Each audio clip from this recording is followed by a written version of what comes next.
মুখোমুখি হতে এসেছিলেন যারা, তাদেরকে মারধর করা হয়েছে। আশিস, কে মারলো? কে মারলো? পিছন থেকে মারলো।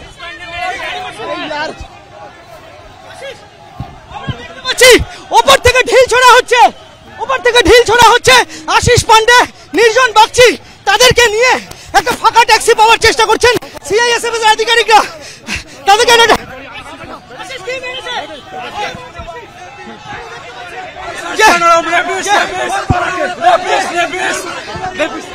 যে আশিস পান্ডে এবং নির্জন বাগচি, তাদেরকে এখানে সিআইএসএফ একটা ট্যাক্সিতে তুলে দিল। সেই ট্যাক্সি ধরে বিক্ষোভ শুরু হয়েছে, ট্যাক্সি ঘিরে বিক্ষোভ শুরু হয়ে গিয়েছে এবং সেই ট্যাক্সির পিছনে ধাওয়া করেছেন আন্দোলনকারী জুনিয়র ডাক্তাররা। সেই ট্যাক্সির পিছনে ধাওয়া করেছেন তারা। সিআইএসএফ দৌড়াচ্ছে, সিআইএসএফ গাড়িটিকে কোনো রকমে বের করে দেওয়ার চেষ্টা করছে, কিন্তু সেই গাড়ির উপরে আক্রোশ আসলে পড়েছে। লাগাতার ট্যাক্সির উপরে হামলা হচ্ছে। এই গাড়িতেই আমরা দেখতে পাচ্ছি, এই গাড়িতেই রয়েছে আশিস পান্ডে এবং সেই গাড়ির উপরে, ট্যাক্সির উপরে চড়াও হয়েছেন আন্দোলনকারী জুনিয়র ডাক্তাররা। তারা ছুটছেন সেই ট্যাক্সির পিছনে, তারা ধাওয়া করছেন এবং সিআইএসএফ কোনো রকমে সেই ট্যাক্সিটিকে এই জায়গা থেকে বের করে দিল। আমরা দেখলাম যে তার লাগাতার জুনিয়র ডাক্তাররা যারা রয়েছেন তারা বিক্ষোভ দেখিয়ে গেছেন।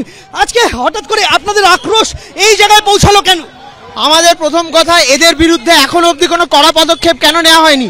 কলেজের তরফ থেকেও এখনো, আমরা রোজ এসে বলছি, কলেজের তরফ থেকেও এখনো কোনো কড়া পদক্ষেপ নেওয়া হয়নি। সিবিআই তাদেরকে রোজ ইনভেস্টিগেশনে ডাকছে, এরপরেও ডাব্লিউবিএমসি কেন তাদের রেজিস্ট্রেশন ক্যান্সেল করছে না?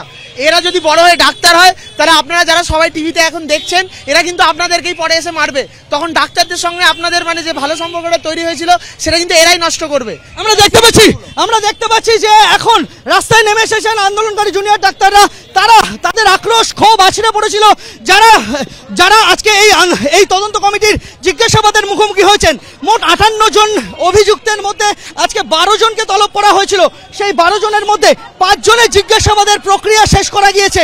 সেই 5 জনের মধ্যে 2 জন যখন বেরোচ্ছিলেন, টানা তাদেরকে ধাওয়া করেন আন্দোলনকারী জুনিয়র ডাক্তাররা এবং সিআইএসএফ এর উপস্থিতিতে তাদের উপরে হামলার ঘটনা ঘটে আমরা দেখতে পাই এবং কোন রকমে তারা সেই জায়গা থেকে সিআইএসএফ এর সাহায্যে একটি ট্যাক্সিতে উঠে বের হতে সক্ষম হন।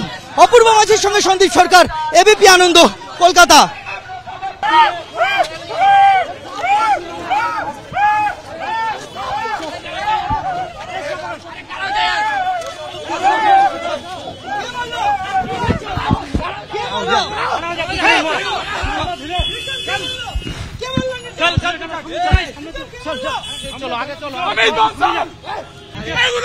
সবাই আমাদের জন্য চক্রান্ত।